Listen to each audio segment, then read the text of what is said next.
Welcome, everyone, to Family Talk. It's a ministry of the James Dobson Family Institute, supported by listeners just like you. I'm Dr. James Dobson, and I'm thrilled that you've joined us.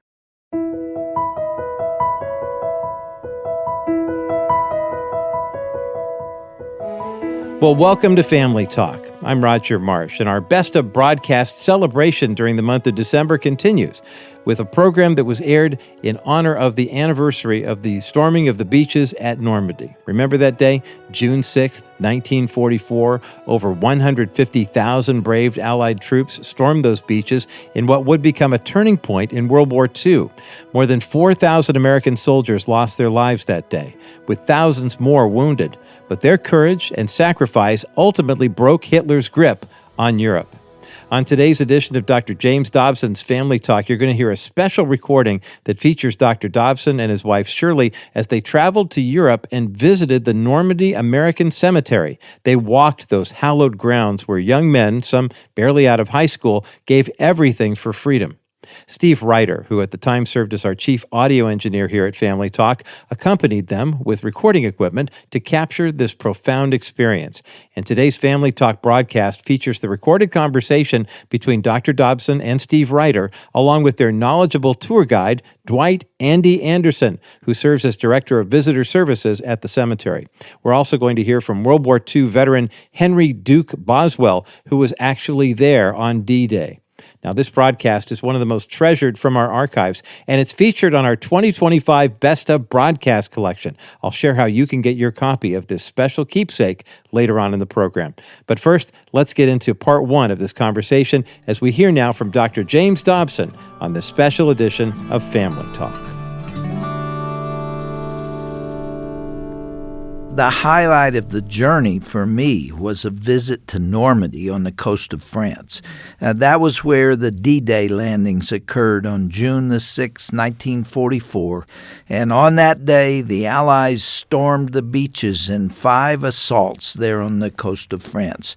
And they were codenamed Gold and Utah, Juno, Sword, and, of course, Omaha, which was the bloodiest of them all, and where we went to pay our tributes to the young men who died while trying to liberate the people of France and end the tyrannical curse of Nazi imperialism in Germany and throughout Europe. Some of them were only 17 or 18 years of age. You know, they weren't men, they were boys. Some of them had graduated from high school. Some of them dropped out of school in order to enlist. And the names that are carved on the white crosses there in the cemetery, and of course the Stars of David that are placed there in military configurations, each represent a story of sacrifice and of suffering and bloodshed that occurred on June the 6th, 1944. 2,400 Americans died right there on Omaha, and many of them on the sands and in the water's edge. I'll tell you that when Shirley and I visited Normandy, and we've been there twice now, the first time in particular, it rocked me so emotionally that I had a hard time coping with it. And there's a little chapel right in the middle of the cemetery, and I went in there and knelt and prayed and thanked God for the memory of those men who made that sacrifice. They knew they were going right into the face of the machine guns. They were being mowed down on all sides. And, being hit by a machine gun is not just a matter of dying. I mean, men were dismembered. It was a horrible experience. Yes, we're going to hear from Dwight Anderson. His nickname is Andy. He's an employee of the American Battle Monuments Commission, working specifically at the Normandy American Cemetery. He's the director of visitor services there, so he's essentially their top tour guide. You know, it's easy to throw around the word hero, and sometimes I think it loses its meaning. But every one of those men that came to shore, including those that were terrified, and most were genuine heroes. And they were ordinary guys, 17, 18, 19 years old. They're ordinary kids. You know, another category of heroes that is rarely mentioned, and that relates to the women who were at home. They were raising kids by themselves, and some of them didn't see their husbands for 5 years, and some of them never saw them again and knew that they were at risk. And some of them welcomed home their heroes who were blind or who had legs shot off or arms shot off. And those women, for the most part, did their part in winning the war too. Well, let's give our listeners kind of a visual understanding of what we were doing there. You came with recording equipment, portable. I came with a handheld portable audio recorder, and I walked along with you and Andy, and we recorded stories and audio. And we're going to let our listeners hear some of that conversation. How many Americans do you have come here? We probably get about 1.3 million people, visitors a year here, 20% of which are American. Only 20. Well, that's still not an insignificant number, but when you think, that... Considering what we owe these guys. Yeah, absolutely. I mean, I wish I could take every American on a walk through this cemetery and share these stories like we're going to do today, because this is a very, very special place, obviously. I mean, how many places in the world, stop and think about this for a moment, how many places in the world can you stop and look out like we are right now, and you stop and you realize that the course of human history changed right here? Yeah. Arguably Gettysburg for Americans, Waterloo in the 18th century for Europeans, but how many places can you go in the world and say the course of human history changed right here? Because had we been unsuccessful here that day, it would have meant we'd have had to back off. It might have been another year before we could have launched the invasion again. What would have happened in that year? Would we have built a nuke and nuked Germany with the Russians, and the Germans signed a peace treaty? Would the Russians have kept coming all the way to the coast? We'll never know. But had we been unsuccessful here that day, you can be sure that the world would look a lot different. You said earlier that you frequently are up at 5:30 in the morning in this cemetery. Yes, sir. And what things go through your mind? Well, I know the stories. I see the headstones. For me, some of them, it's like I greet them almost like a friend. I know who they are. I know their story. I can sense their presence. This is a very spiritual place in that sense. It's a very spiritual place. Let me share something with you that I've never heard anybody else say, and I don't know whether I'm accurate in it or not, but I think I am, and I wonder what your views are. The generation that paid this price, not only what was done here at Omaha Beach, but all 5 of the beaches, and then they had to fight all the way to Germany. And if they survived this, many of them were killed on the way. And that generation paid an unbelievable price. That generation, the ones who survived, went home and were the fathers of the next generation, obviously, who in the late 60s hated everything they stood for. Hated their God, hated their country, their flag, their system of government. In the late 60s, with the rejection of everything these guys fought for. Has that ever occurred to you? It's incomprehensible to me. I mean, in 1968, I enlisted in the United States Marine Corps. I served in Vietnam. And when I came back, after being gone for almost 2 years, it was like nobody got a haircut in that time. So you experienced what I'm talking about. Yes, exactly. What was the source of the hatred of this generation? I think part of it can be attributed to the fact that these guys came back home and they didn't talk. They didn't tell their stories. And that's why the Normandy American Cemetery is here, because we want to ensure that these stories are kept alive, and we want to ensure that the next generation and the following generations don't forget what happened here. So the 60s generation may not have understood this. I don't believe they understood it. Because so many of the veterans, you'll hear it from family members all the time. Well, Dad came home, but he never talked about the war. Or maybe they should have talked about it. Maybe they should have said how horrific this was and what they'd experienced. And maybe then that generation, my generation, if you will, would have had an appreciation. But I would hope that not my entire generation be painted with that broad brush, because a lot of us, myself, served in Vietnam. Yes. And we also, I'm a combat wounded Vietnam veteran. So I can relate to that generation of World War II very, very well. When the veterans come here, I have no problem relating to them. Could this explain part of it? That the men who not only were here but fought all the way to Germany, if they survived, were changed. They were wounded emotionally as a result of it, and may not have been able to give to their children. Absolutely. I think they wanted to put it behind them. I mean, some of the things they'd seen were so horrific. I had a veteran here a few weeks ago who'd been with the 45th Division, and he was involved in the liberation of Dachau. And I asked him if he would he tell me what he saw? And he said, you can't describe it. He said the bodies were stacked 12 high. He said they had to go open all these boxcars to see if there was anyone still alive in the boxcars there at the railroad siding. He said, but the worst thing was the smell. He said the smell was so absolutely horrific that they took rags and soaked them in gas and wore gas-soaked rags over their face, because it was easier to breathe that than it was to breathe the smell. Now, how do you come home and tell your children about something that horrific? Or do you just lock it away, realizing that probably people will never understand? Our family had nobody here that we know of, and we lost no one that was close to us in the war. But her stepdad, Shirley's stepdad, fought in Guadalcanal, Iwo Jima, and Okinawa on the South Dakota, USS South Dakota. And he came home and wouldn't talk about it. But I think if trying to answer your original question, maybe that's why that next generation didn't appreciate what that generation had gone through and what they'd sacrificed. But I think it's important that we keep these stories alive, and that's what we're here for today.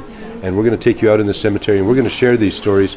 And I can assure you that people are going to listen and hopefully come to an understanding of what really took place here. Here we have a headstone of a young paratrooper. Now, as you can see, he has a very French name. He was actually born, René Courteau was actually born in Holyoke, Massachusetts. The reason we know his story is because we were online on a website called Baseball in Wartime. So René Courteau was a semi-pro ball player, very good ball player. We've got a picture of him and the team he was on. He was a very, very tough-looking young kid, muscular, good-looking boy. His nickname was Punchy. He might have had some other characteristics that earned him that nickname, I don't know. But anyway, when he got drafted in the Army, René here, or Punchy, he volunteered to be a paratrooper. And he came over here and he jumped in here on D-Day with the 82nd Airborne. Now, I talked to you earlier about the suffering of the French people here in Normandy. Well, they'd only been here a few days, and the platoon was approached by a young French boy, probably about 15 years old, who was kind of in a bad way. Courteau, of course, could speak French, and he asked the boy in French, where's your family? And the boy responded back in French, they're dead. Well, GIs being GIs, they took the boy under their wing. And Courteau was kind of his big buddy who took care of him, because he was the one person in the platoon who could communicate with this young boy. Well, they had a lieutenant in the platoon who was kind of small in stature, and he was killed. And so they figured, well, he don't need his boots anymore, and took his extra uniform and they gave it to the young boy to wear. Until the 4th of July, Independence Day, and René here, Punchy, he was the lead scout in the platoon, and he had to go across and clear the field clear the other side of the field before the platoon came across. So as he started across, a German machine gun opened fire and cut him down. Well, the young French boy, seeing that, screamed, ran out, and attempted to drag him to safety. The Germans, of course, only saw the uniform, and they killed the young boy. Now, when we tell this story to the French school children, we remind them that there's 307 unknowns here. And is it possible? Because the French have tried to find out who that boy was, where he's buried. They've not been able to find out. So we remind these school children of the 307 unknowns here. Is it possible that a graves registration team coming along several days later, here's some bodies shot up, mutilated, but in American uniform, is it possible that the young boy is in fact buried here in the cemetery? Of course we'll never know. We'll never know, but if in fact he is, I think it would be very fitting.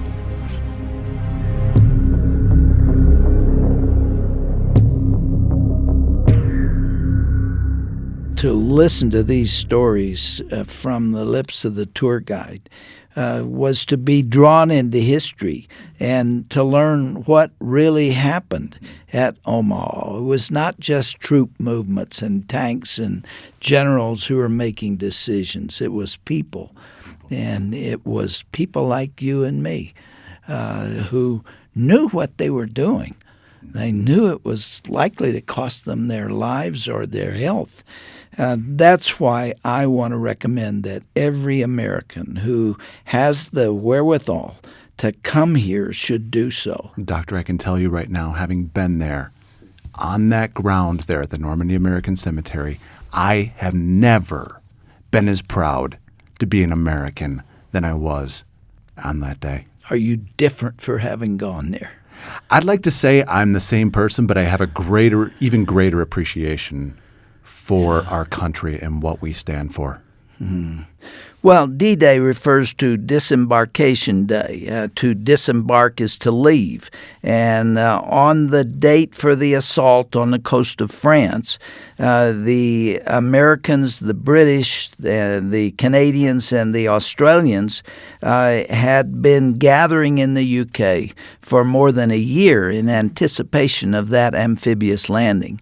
And, of course, June the 6th, 1944, is the day designated by Dwight Eisenhower, the Supreme Commander of the Allied forces, and he finally said those fateful words, "Let's go." I remember my dad being on pins and needles as the invasion finally got underway. Americans had known for more than a year, and some of them longer than that it was going to be necessary to invade the coast of France or maybe Normandy, but we didn't know the details. But no one knew exactly where it was going to occur. And when the news broke that it was underway, people all over the world, including millions in the United States, were on their knees asking for divine intervention and victory on behalf of their sons and daughters and husbands. In fact, Doctor, President Franklin Delano Roosevelt gave a 6-minute prayer over the radio asking God for blessing for our troops and for success over in Europe as they made this invasion. And we have that recording. Let's hear it. Ladies and gentlemen, the President of the United States. My fellow Americans, in this poignant hour, I ask you to join with me in prayer. Almighty God, our sons, pride of our nation, this day have set upon a mighty endeavor, a struggle to preserve our republic, our religion, and our civilization, and to set free a suffering humanity. Lead them straight and true. Give strength to their arms, stoutness to their hearts, steadfastness in their faith. They will need thy blessings. Their road will be long and hard.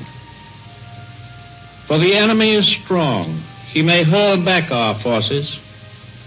Success may not come with rushing speed, but we shall return again and again. And we know that by thy grace and by the righteousness of our cause, our sons will triumph. With thy blessing, we shall prevail over the unholy forces of our enemy. Help us to conquer the apostles of greed and racial arrogances.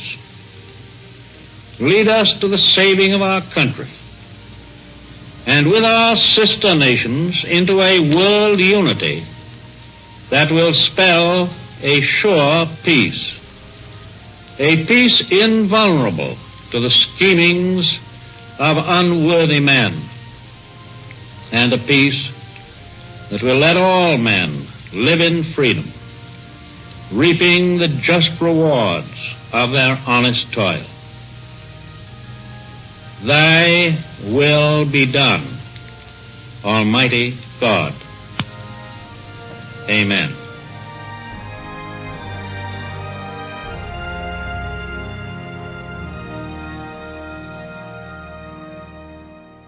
The gravity of that moment can be heard in his voice.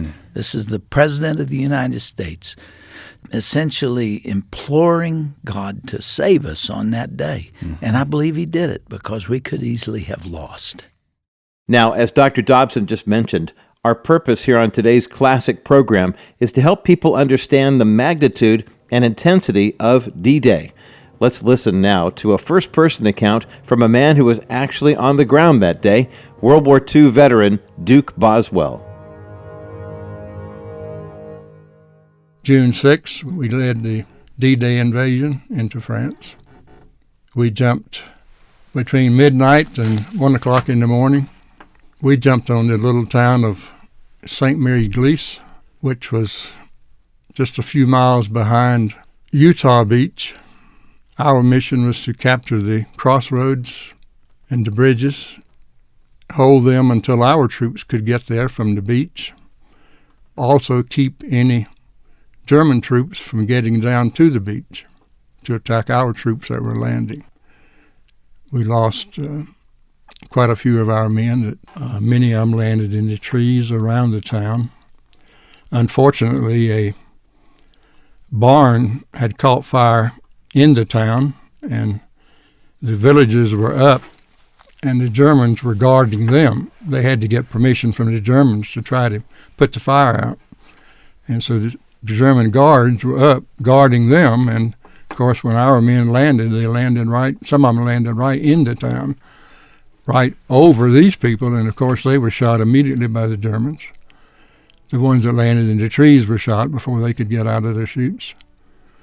But one of our men landed on the church. His chute was caught on the edge of one of the smaller steeples, and he was hanging there. The Germans were shooting out of the belfry of the church with their machine guns.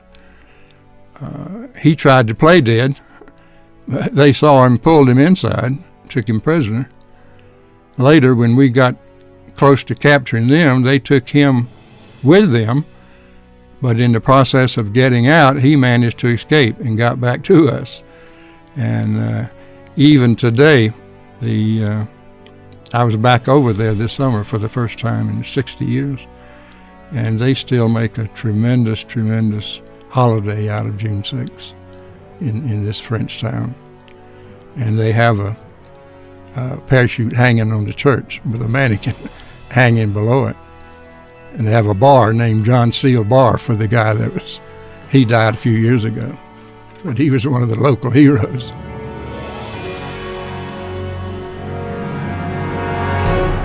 The sacrifice made on those Normandy beaches reminds us that freedom has never been free.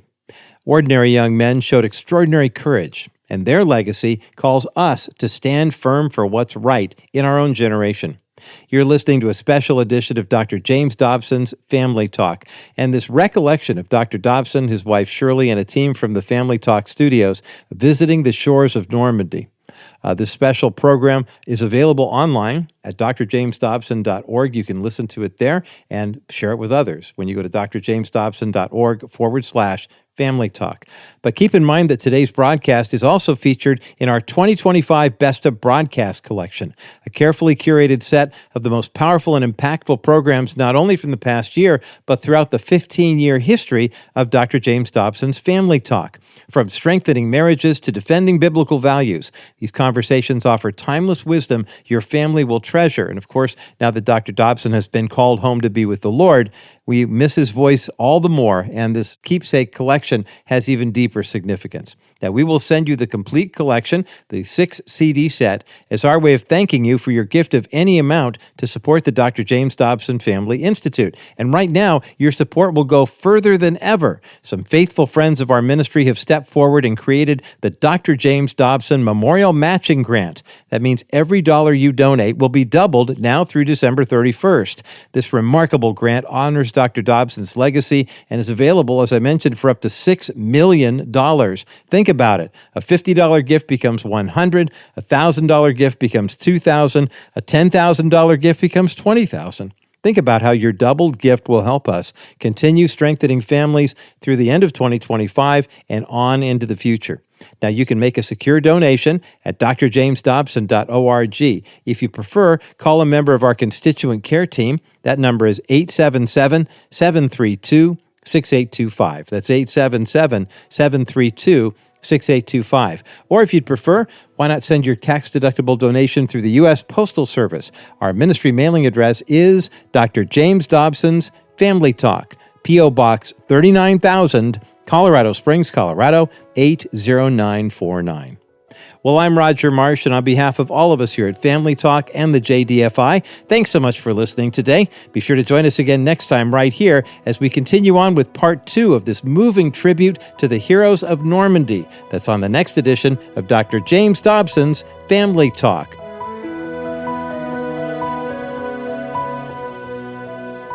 This has been a presentation of the Dr. James Dobson Family Institute.